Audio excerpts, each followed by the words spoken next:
So thank you again so much for being here. I'm really excited to talk with you. What I'd like to start with is just having you tell us a little bit about yourself. So who are you and tell us your story. Well, it's I'll give you who I was the last year before my stroke.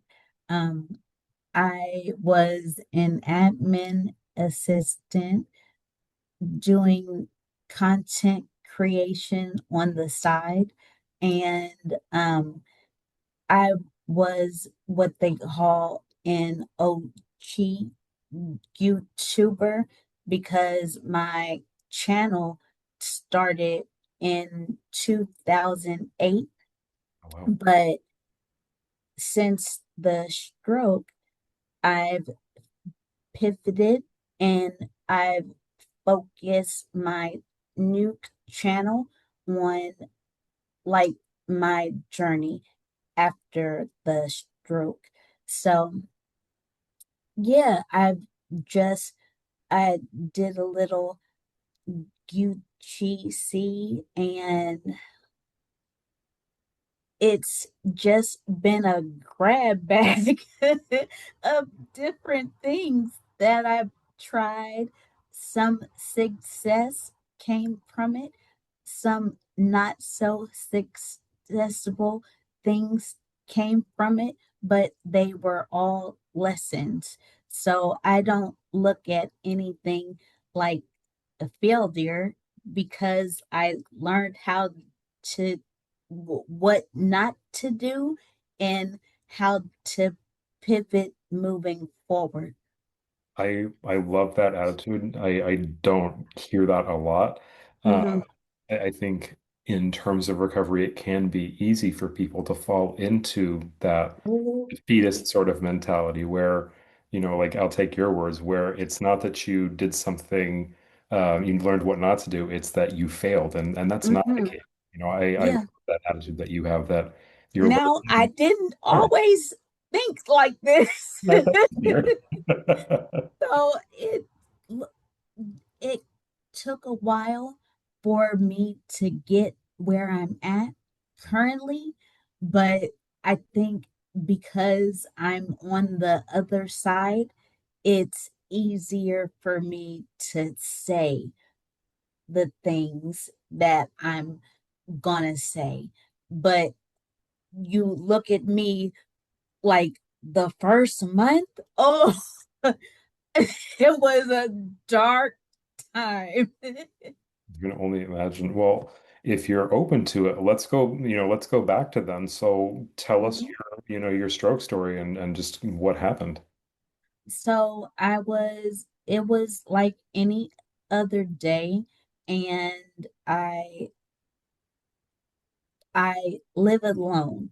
Keep that in mind. So it was like any other day where I had an interview earlier in the day, and it was about 11 or so. And I went to the restroom and I fell to the floor as I was pulling my skivvies up. And, I didn't know what was happening. Mhm. And I I had my phone in my right hand. So I'm paralyzed on my right side and or partially paralyzed at this point. Um, and I was still holding my phone, but I didn't know I couldn't speak. I didn't know what was happening, but I kept passing out. Mhm. So this happened all night on and off. So I didn't get to call 911, or I didn't even realize it was anything happening because it was happening so fast. Mhm. Well, perceivably so fast. Um, so I knew I didn't, whatever happened, I didn't want to be found in my bathroom.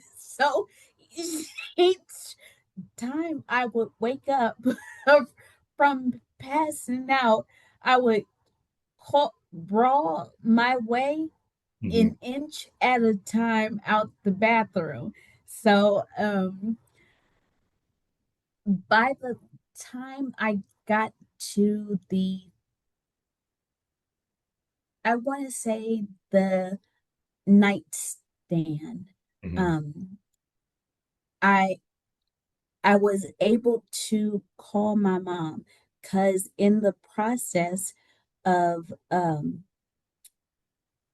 all this happening, I woke up the day after and I was still passing out, but I was able to get to the nightstand and I had locked myself out my phone.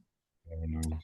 And so uh I had my mom as an emergency contact and I didn't think to call 911 still, but I knew to call her.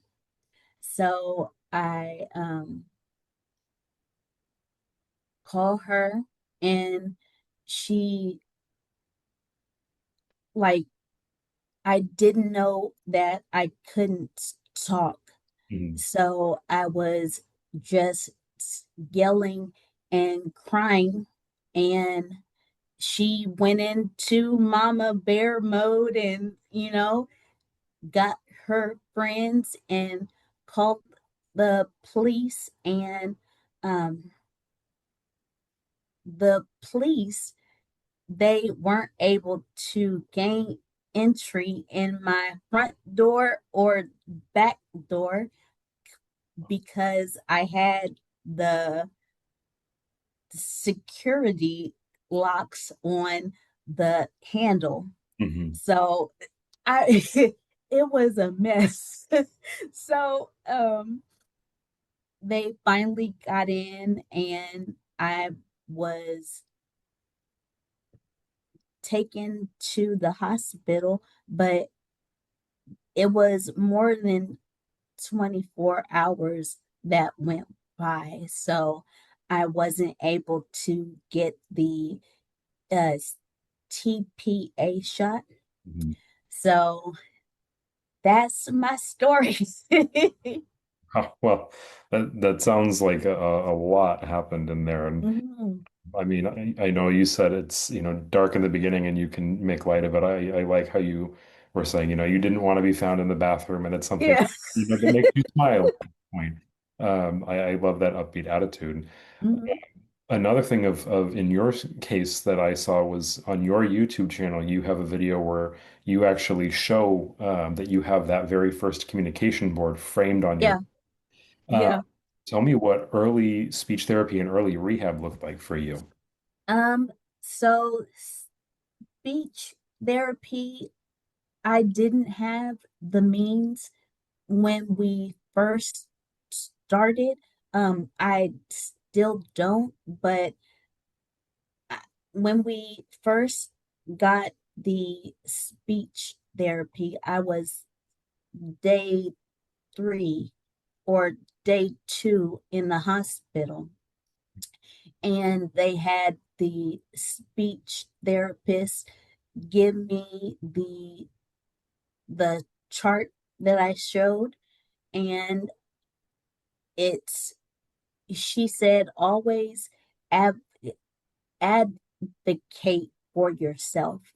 Because a lot of times you'll have people that don't understand where you're coming from, and they mean well, but they want to finish your sentences for you, and I I still find that to this day, but It's gotten a little bit better as I've gotten a little faster in my speech, but they donated a speech therapist co- to come to my house um, for 6 sessions, and she was great. Um, but that was short lived. Mhm. So we ended up finding other means, and uh, that's how constant therapy came about. Okay. So you found constant therapy on your own. It wasn't something that was recommended to you. No, no, my mom found it, and I've been, I still do it to, to this day. That's awesome. Well, tell us a little bit about your experience with constant therapy since you've been on it for a little while now. Yeah, I started in uh, oh, well, I want to say the end of October, la last week in October. So, it's, I didn't know that something like this existed. So as I was using it, it became like hip to me getting better. Mhm. And the questions started getting more challenging. And I was finding myself practicing skip too hard at times. But, it adjusted from there. Mhm. Um, I'm now doing double division because I couldn't even remember how to add Mhm. when I everything first happened. So I'm slowly but surely getting the hang of speaking and reading. I'm still not the greatest reader, but you know, that comes with time. Very much agree. Hmm. Um, do you find that there are particular exercises or like a set of exercises that you've gotten the most out of or that you gravitate towards the most? Uh, I would say, well, it's happening in different stages. When I first started using it, um, I was doing a lot of the memory Mhm. games. Those I love. Um, but as I started speaking more, I started gra- uh, gravitating towards the reading out loud, the sentence making, and like it was more recall, but it has me speaking the and alphabetizing the words. So Okay, so working those are, both recall and speech. yeah. Excellent. Well, I like how Mm-hmm. you kind of showed us the journey that you've been on. Mm-hmm. More broad strokes, so kind of, large scale, what role do you think constant therapy has had in your recovery process? Oh, it's a pivotal one when I first started in now. Um, like like I said, I'm doing the sentence structuring, and I wouldn't be able to do full sentences like I am now without having the practice. I do it almost every day, and I'm some days are better than others, but for the most part, I have a lot of like growth that I've done since the since I started. So I couldn't talk at all, and I I wish I taped what I sounded like compared to now, like because the computer didn't even recognize when I was trying to say the words. So a lot of times I would get frustrated. But yeah, it's been pivotal in my journey. Amazing. I mean, outside of constant therapy, Drea, I might have to send this video to people that I work with, just like we were talking about hearing about the recovery process from a therapist versus someone who's been there. You Hmm. are touching on so many different things that I tell the people that I work on, as you know, some days are going to be better than others. Yeah, It's a yeah. process. Even Hmm. that kind of, I wish I would have recorded, like, look where you were and Yeah. where you're at now. Um, Hmm. I might have to steal this video and start sending it like a little extra, support in my back pocket. I love that. Well, let's focus a little bit more on you kind of outside of the recovery and constant therapy. I know you're doing a lot on YouTube like we talked about, and then obviously I've got other things going on. So what are your goals moving forward, and kind of where do where do you see yourself going into next?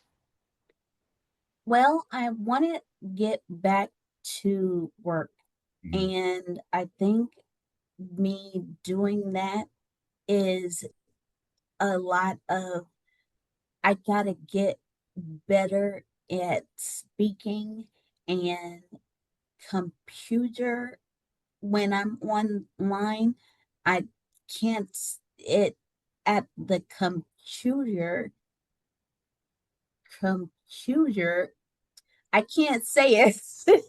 That's one of the words that piss me off.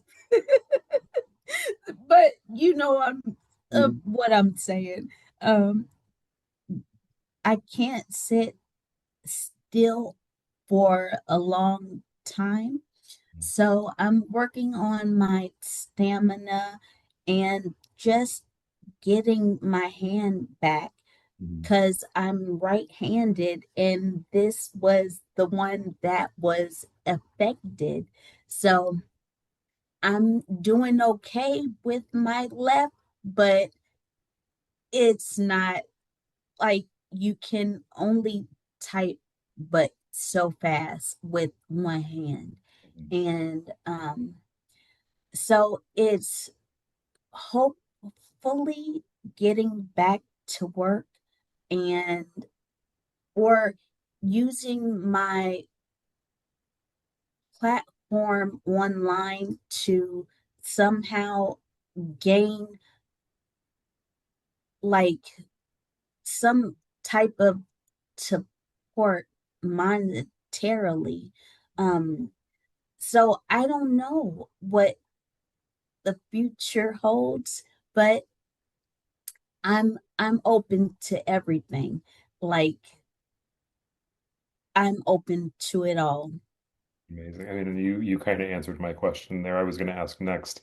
Going back to work for you mean going back to the career in administration, or kind of veering more in towards the content creation world. I But think at first it's administration because I need insurance and I need a steady paycheck.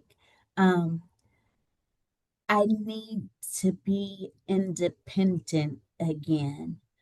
So that's the only way I can do that. Um, and I think still doing content creation on the side until it supersedes my original plan. So you just take off. Yes. Keep my fingers crossed for you on that. Yes. Thank you. Oh, you're welcome. Um, so you've been dropping really good pearls of wisdom throughout our chat, but what is your kind of, top shelf piece of advice for someone who might see this video and is in the same spot you were in a year ago? What would you tell that person? Even though you don't want to, because I didn't want everybody was trying to tell me to document everything, and I was looking at it from a vanity standpoint. Excuse me. And I long for that um, footage because it shows me how far I've come. So, my advice would be to document everything from the time you're in the hospital to one. Like it, it only helps you. You don't have to post it anywhere. You don't have to do anything. This is just for your records. And you'll see, because I was only able to know that I've made progress from seeing my mom's videos when I was doing stuff around the house. Um, and I that made a light bulb click in my head. So that's why I started my YouTube channel and all the things. But document, document, document. And it's only going to help you in the end. I think that's great. I mean, you know this better than I do, but hearing from other people how much better you're doing, it Hmm. can be easy to, regardless of stroke or not, but when other people tell you you're doing so much better, it's easy Hmm. to brush that off as just, oh, they're being nice. But Yep. you Yep. can't argue with Hmm. yourself. You can, Bingo. but videos are hard to argue with. Yes. I Yes. love that. Well, I hope people, who watch this take you up on that and do document so that they have something to compare to. Yeah. Be great. Well, thank you so much, Drea, for being here with us and for, sharing your story and giving us all those great little bits of wisdom. I know that's going to be super helpful to the community that sees this video. My pleasure.